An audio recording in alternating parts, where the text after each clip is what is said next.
Hi everyone, we're here at John Sadler's Auto Repair. We have a 2011 Ford Escape. It's got a 2.5 liter engine. The customer says driving pretty good. Last night he started it up and driving around, gave it some gas. It started losing a lot of power. Check engine light came on and stayed on. Came to my shop this morning. I test drove it and it had a big loss of power, and I'll show you what I found out.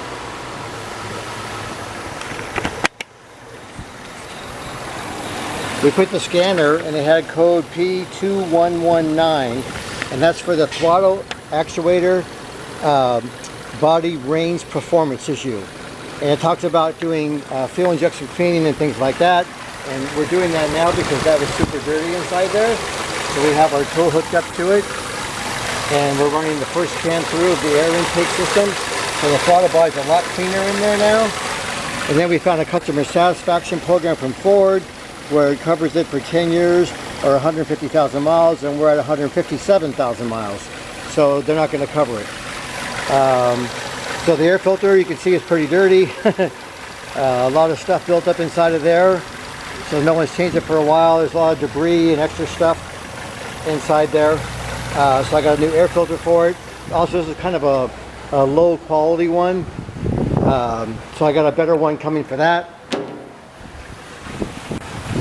And then the first can of the fuel injection cleaning is just got done.